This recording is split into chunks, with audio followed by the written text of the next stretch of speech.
ಒಂದು ಊರಲ್ಲಿ ಒಂದು ಶಾಲೆ ಇತ್ತು. ಶಾಲೆಯಲ್ಲಿ ಬಹಳಷ್ಟು ಸಂಖ್ಯೆಯಲ್ಲಿ ಹುಡುಗರು ಬರ್ತಾಯಿದ್ದರು. ಮಕ್ಕಳು ಒಳ್ಳೆಯ ಅಭ್ಯಾಸವನ್ನು ಮಾಡತಕ್ಕಂಥವರು, ಶಿಕ್ಷಕರು ಸಹಿತ ಉತ್ತಮವಾಗಿ ಕಲಿಸ್ತಾಯಿದ್ರು. ಶಾಲೆಯ ಮುಖ್ಯಾಧ್ಯಾಪಕರು ಮಕ್ಕಳು ಒಳ್ಳೆಯ ರೀತಿಯಿಂದ ಶಿಕ್ಷಣವನ್ನು ಕಲಿಯಬೇಕು, ಸಂಸ್ಕೃತಿಯನ್ನು ಬೆಳೆಸಿಕೊಳ್ಳಬೇಕು.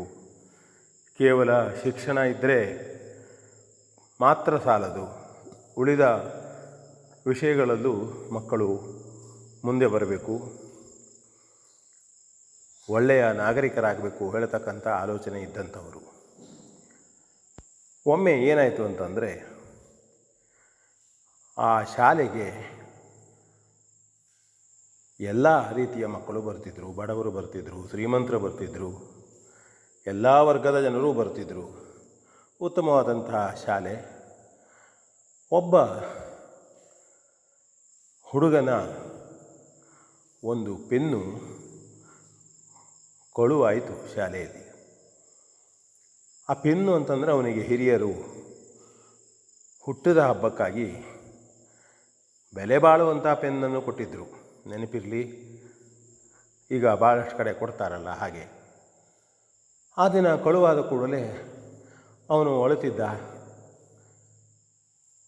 ಯಾರು ಕದ್ರು ಯಾರೂ ಕಾಣೋದಿಲ್ಲ. ಹಾಗಿದ್ದರೆ ಕಾಣದೇ ಇದ್ದು ಯಾರನ್ನ ಮೇಲೂ ಹೇಳುವಂತಿಲ್ಲ. ಶಿಕ್ಷಕರು ಕೇಳಿದ್ರು, ಯಾರೂ ಇಲ್ಲ ತಮಗೆ ಗೊತ್ತಿಲ್ಲ ಅಂತಂದರು. ಆಗ ಮುಖ್ಯಾಧ್ಯಾಪಕರು ಮಕ್ಕಳಲ್ಲಿ ಬಂದು, ಎಲ್ಲರೂ ಕೈಯನ್ನು ಮೇಲೆತ್ತಿ ನಿಂತುಕೊಳ್ಳಬೇಕು, ನಾನು ಪರೀಕ್ಷೆ ಮಾಡ್ತೇನೆ ಎಂಬುದಾಗಿ ಹೇಳಿದರು. ಪೆನ್ನನ್ನು ಹುಡುಕುತ್ತಾ ಎಲ್ಲರ ಕಿಸೆಗಳನ್ನು, ಪ್ಯಾಂಟಿನ ಕಿಸೆಗಳು, ಶರ್ಟಿನ ಕಿಸೆಗಳನ್ನು ನೋಡುತ್ತಾ ಹೋಗ್ತಾಯಿದ್ರು. ಕೊನೆಯಲ್ಲಿ ಅವರು, ಹೌದಲ್ಲ, ಯಾರಲ್ಲೂ ಸಿಗಲಿಲ್ಲ ತನಗೆ ಅಂತಂದರು. ಮತ್ತೆ ಒಂದು 10 ನಿಮಿಷಗಳಲ್ಲಿ, ಓಹೋ, ತನಗೆ ಪೆನ್ನು ಸಿಕ್ಕಿತು, ಇಲ್ಲಿ ಆಟದ ಮೈದಾನದಲ್ಲಿ ಬಿದ್ದುಕೊಂಡಿತ್ತು, ತನಗೆ ಸಿಕ್ತು, ಇದು ಹೇಗೋ ಬಿದ್ದಿದೆ ಅದು ಪಾಪ ಅಂತ ಹೇಳಿ ಎಲ್ಲರ ಎದುರಿನಲ್ಲಿ ಯಾರ ಪೆನ್ನು ಕಳುವಾಗಿತ್ತೋ ಆ ಪೆನ್ನನ್ನು ಅವನಿಗೆ ಒಪ್ಪಿಸ್ತಾರೆ. ನಂತರ ಯಾರಿಗೂ ತಿಳಿಯದ ಹಾಗೆ ಒಬ್ಬ ಹುಡುಗನನ್ನು, ಅವನ ಹೆಸರು ಗುಂಡನನ್ನು ಕರೆದು ಅವನಿಗೆ ಹೇಳಿದರು, ಗುಂಡ, ನೀನು ಪೆನ್ನನ್ನು ಕದ್ದಿ, ಇದು ಸರಿಯಲ್ಲ. ಈ ರೀತಿ ಗುಣವನ್ನು ಬೆಳೆಸಿಕೊಳ್ಳಬಾರದು. ನಿನ್ನ ಭವಿಷ್ಯಕ್ಕೂ ಇದು ಚೆನ್ನಾಗಿ ಆಗುವುದಿಲ್ಲ. ಕಳು ಮಾಡುವುದು, ಸುಳ್ಳು ಹೇಳುವುದು, ಕಪಟ, ಮೋಸ, ಇದು ನಮ್ಮ ಸಂಸ್ಕೃತಿಯಲ್ಲ. ಮಕ್ಕಳು ಅದನ್ನು ಬೆಳೆಸಿಕೊಳ್ಳೇಬಾರದು. ನಾವು ಭಾರತೀಯ ಮಕ್ಕಳು ಉತ್ತಮ ಸಂಸ್ಕೃತಿ ಬೆಳೆಸ್ಕೊಳ್ಬೇಕು. ಅದರಲ್ಲೂ ನೀವೆಲ್ಲ ನನ್ನ ವಿದ್ಯಾರ್ಥಿಗಳು ಬೆಳೆದು ದೊಡ್ಡವರಾಗಿ, ಉತ್ತಮ ನಾಗರಿಕರಾಗಿ, ಉತ್ತಮ ನೌಕರರಾಗಿ, ಸೇವಕರಾಗಿ ಮುಂದೆ ಬರಬೇಕು ಅಂತ ಹೇಳಿ ಇದನ್ನು ಯಾರಿಗೂ ತಾನು ಹೇಳಿರಲಿಲ್ಲ. ನೀನು ಎಲ್ಲರೆದುರಿನಲ್ಲಿ ನಿನ್ನ ಗೌರವ ಹಾಳಾಗ್ತದೆ ಹೇಳುವ ದೃಷ್ಟಿಯಿಂದ ನಾನು ಇದನ್ನು ಹೇಳಲಿಲ್ಲ. ನಾನು ಇದನ್ನು ಎಲ್ಲೂ ಹೇಳುವುದಿಲ್ಲ, ಗೌಪ್ಯವಾಗಿಡ್ತೇನೆ.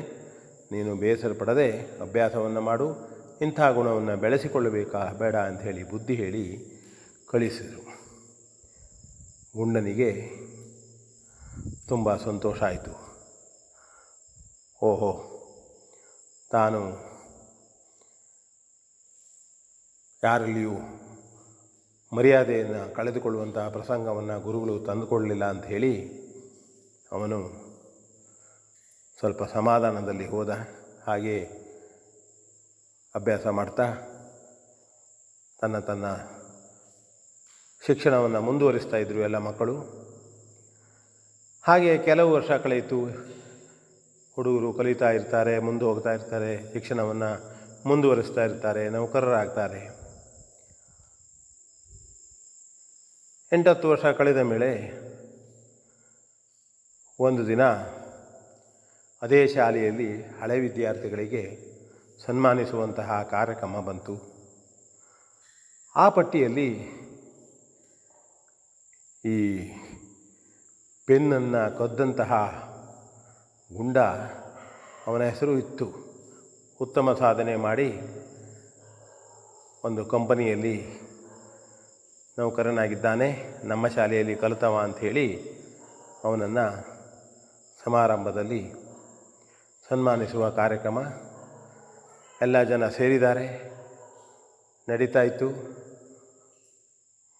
ಗುಂಡ ನೇರವಾಗಿ ಹೋಗಿ ಹೆಡ್ಮಾಸ್ಟರಿಗೆ, ಮುಖ್ಯಾಧ್ಯಾಪಕರಿಗೆ ಉದ್ದಂಡವಾಗಿ ಬಿದ್ದು ನಮಸ್ಕರಿಸಿದ ಮತ್ತು ಹೇಳಿದ, ಎದ್ದುಕೊಂಡು,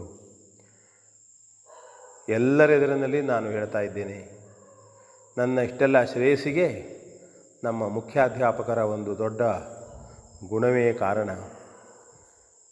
ಎಲ್ಲರಂತೆ ನಾನು ಶಿಕ್ಷಣವನ್ನು ಕಲಿತೆ. ಜೊತೆಯಲ್ಲಿ ನನಗೆ ಯಾಕೋ ಕೊಳುವು ಮಾಡುವ ಅಭ್ಯಾಸ ಇತ್ತು, ಸಣ್ಣ ಪುಟ್ಟ ಸಾಮಾನುಗಳನ್ನು ಕದಿಯುವಂಥದ್ದು.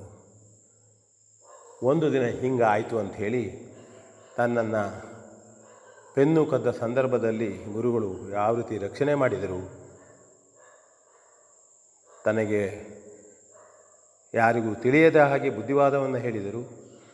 ಜೊತೆಯಲ್ಲಿ ನಾನು ಕದ್ದೆ ಎಂಬುದನ್ನು ಯಾರಿಗೂ ತಿಳಿಸಲಿಲ್ಲ. ನಾನು ಮಾನಸಿಕವಾಗಿ ಬಹಳ ಕುಗ್ಗಿ ಹೋಗಿದ್ದೆ.